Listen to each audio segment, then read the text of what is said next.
Today we're checking out Gullfoss from Soundtheory, and this is an intelligent equalizer, AI driven, that has hundreds of calculations per second to make sure your tracks sound good. Now, does it really work? Will it fix all your problems? Yes and no. It is a really cool tool, and there isn't much like it, but is it a magic bullet that will help you to instantly make good mixes? Not quite. But is it a secret sauce that could improve what's already there?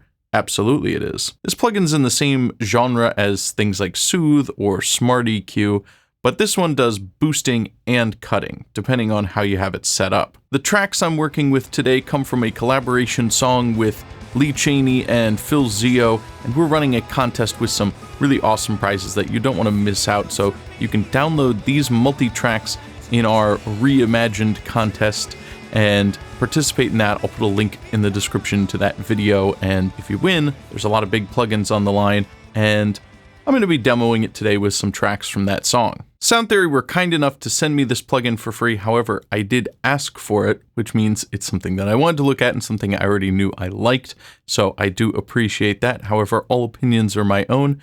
I don't really have anything to complain with this one, save for the fact that it could have a resizable GUI.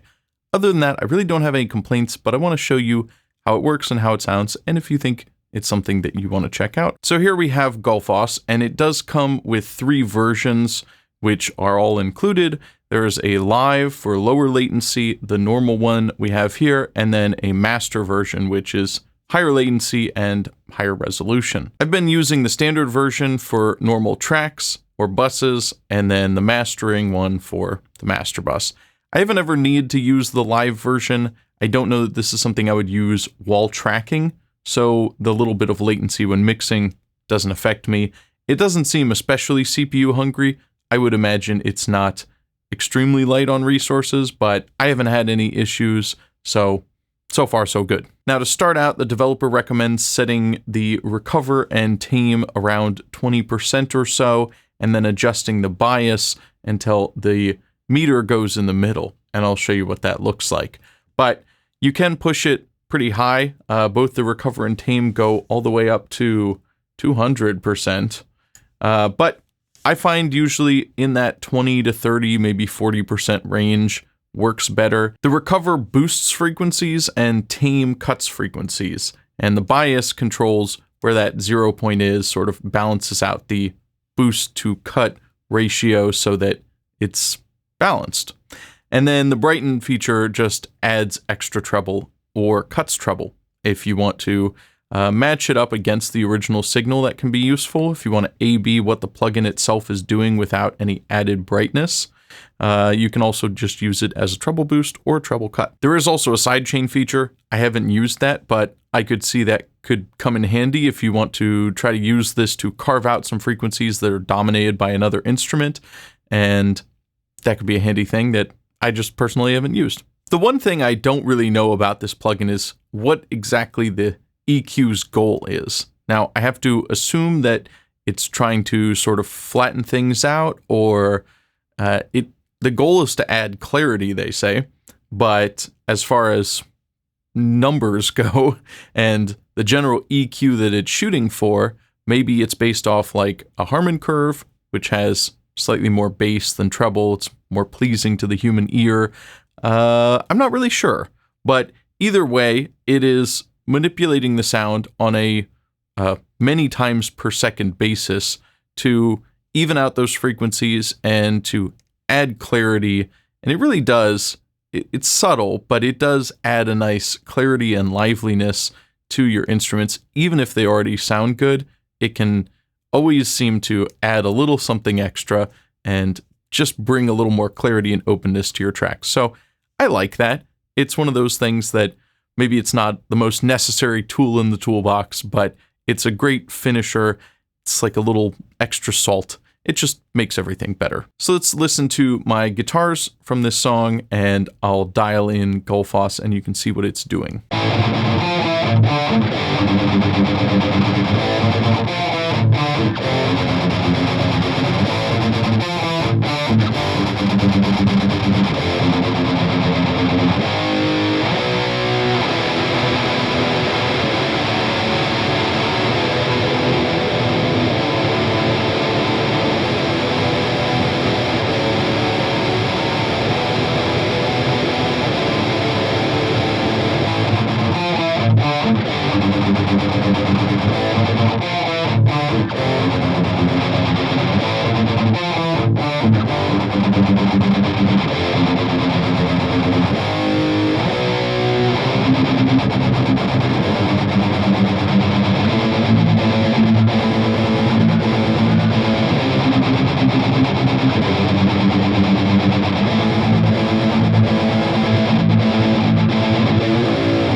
Some of the mid cut that's happening, I do like, but maybe it's a bit exaggerated.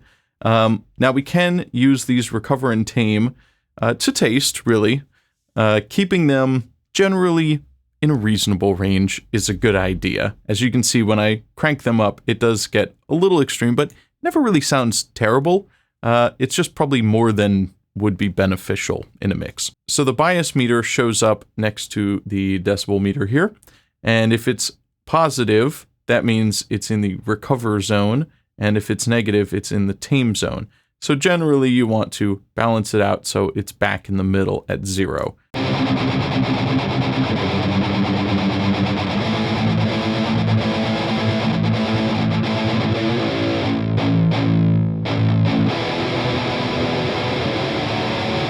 Now, depending on the range and the techniques you're playing, different parts of the song will affect that bias differently. So it's not always going to be perfectly at 0, even if you zero it out in one section, but it doesn't have to be.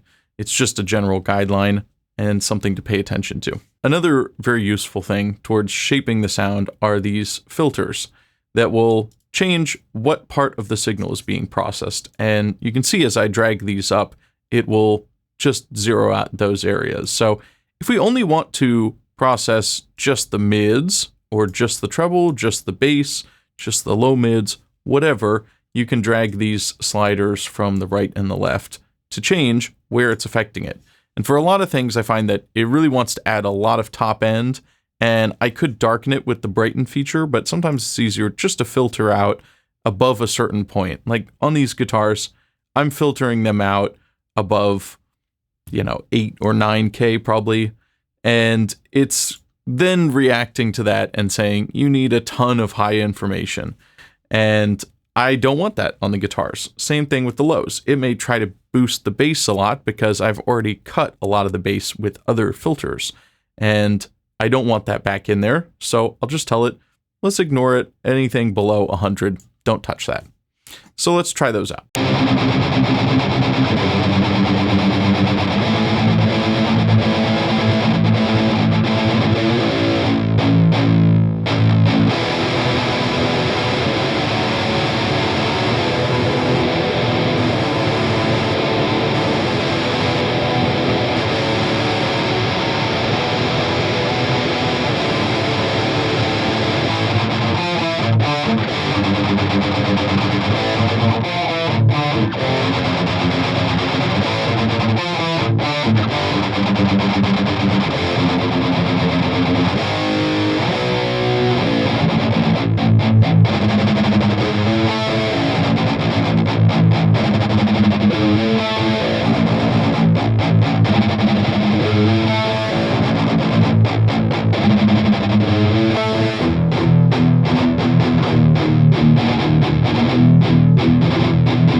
Now I'm trying to balance out the brightness so that the bypass feature can show us more of what the plugin's doing without just being deceived by brightness. I may want to add more brightness to this signal, and I don't think it sounds bad a little brighter. I am pushing this a little harder than I probably normally would for demonstration, but it does still sound good, and it certainly does a nice trick of adding that clarity, and when you turn it off, it just sounds duller and less defined. It seems to bring out the notes better, and overall, just make for a little nicer sound. And in a dense mix like this, it can really help to have that extra bit of clarity. Now let's take a listen to some beautiful vocals, courtesy of Phil Zio. And I've turned off the other EQs so we can see just how far this plugin can go on its own. I would normally throw in a regular static EQ, but I want to do some fun here and really push it. Shadow of the moon, reveal to me your blight. Take me into you, make me come alive. Dark eclipse, seal your heart to mine. When I embrace the dark, elevate and clarify. Take me away into the sweet eternal night. Beside myself in dread and fright. Shadow of the moon, reveal to me your blight. Take me into you, make me come alive. Dark eclipse, seal your heart to mine. When I embrace the dark, elevate and clarify. Take me away into the sweet eternal night. Beside myself in dread and fright. We suffer like a connection in the hearts within the sky. We wrap ourselves in tentacles and cover for the night. Inside the show, while it's getting devoured by their kind. To never steal these, they bring the promises of time. A cruel abomination forcing us in a death. As the marching masses kill us, the legend of the depths. The shadow over all of us, the alien of imminent collapse.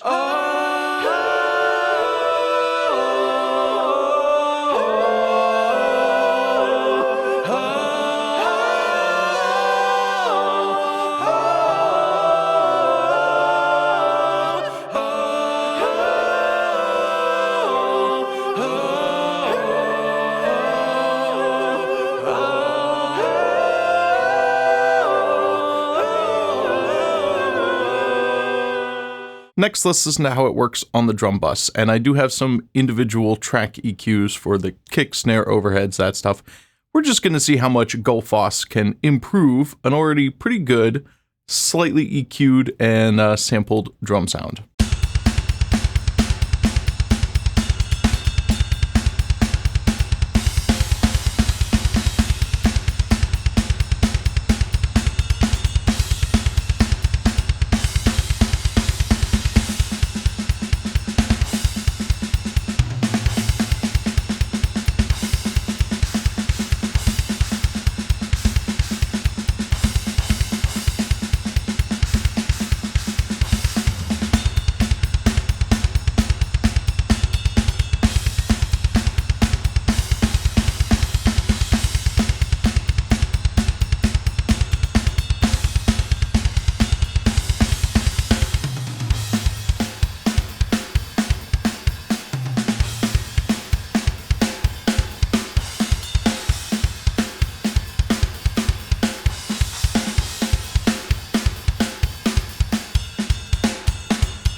I tested out going a little extreme there at the end, but it does sound better, milder, I think, but it is adding something nice. It does tame down some of the harshness of the cymbals, which is nice, and that's always one area where you can do a lot of EQing to fix certain things, and this just generally seems to tame down some of the harshness of the cymbals while adding in a little bit of that sparkly top end so that they cut through. So overall, I like how that's working.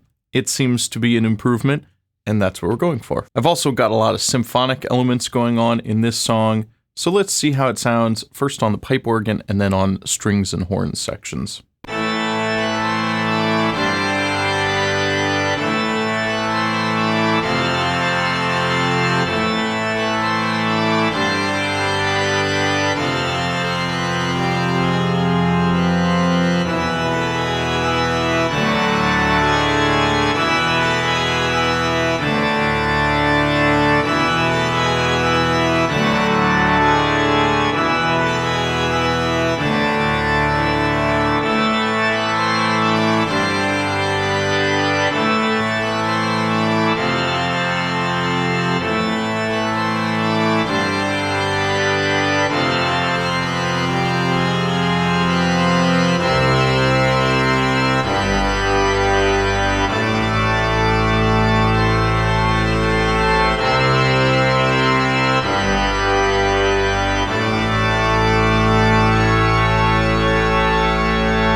This organ is the Fredonia Grand Organ from Impact Soundworks, already a really high quality sample library, but there is some kind of honkiness in the horn sections that I hear now, and that's just a matter of the instrument itself, really.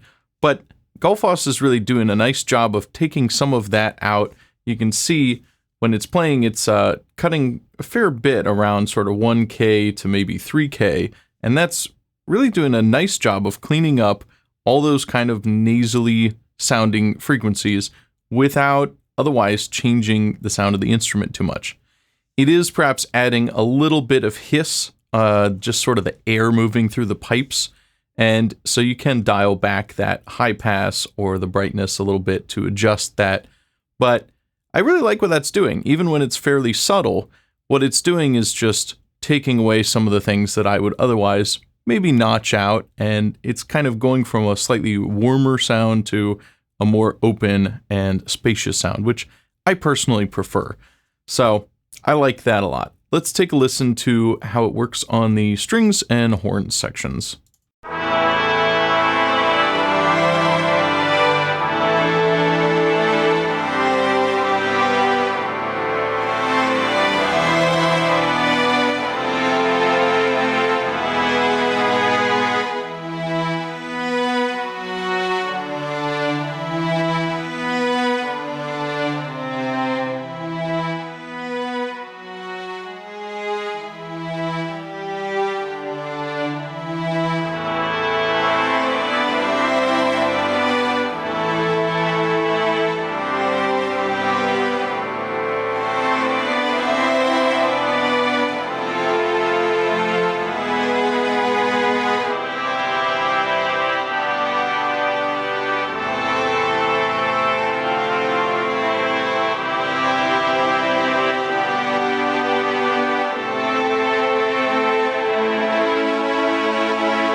Once again, it just seems to open things up a bit. I am pushing it a little bit so that it's a little more dramatic on your end, but it does seem to make a nice difference, and it's interesting how it can bring out some more note separation, like that little fast violin run. It feels like the attack and clarity of the notes is just a little more defined than when it's off. And whenever I turn it off, it sounds better with it on. Finally, we come to the master, and this is the Gulfoss Master version, and you will see it's got a little more detail in the sculpting of things.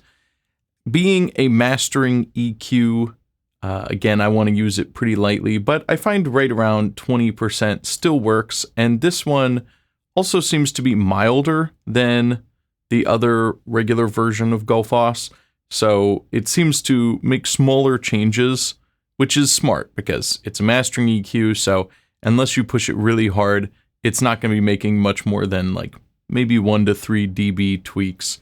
And you can see this scale here. This is 6 and 12 at the top, but the master EQ does seem to be sort of scaled back, so even around 20%, which is kind of a good spot in general, it doesn't seem to be doing quite as much as the normal version would be at 20%. And it's hopefully higher resolution, making more changes, so it's a little more detailed. So let's check out on the master with the full track, and then we'll wrap it up.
So that is making a nice difference, and this particular copy of the project, I've taken a lot of EQs off, so I can definitely hear a bunch of things in the mix that where I removed EQs for this demo, so it doesn't sound as good as possible. But even then, the Gulfoss Master is making a nice difference in the track. It's bringing out a lot of clarity in the overheads and the cymbals, for one, and the vocals seem to pop out more.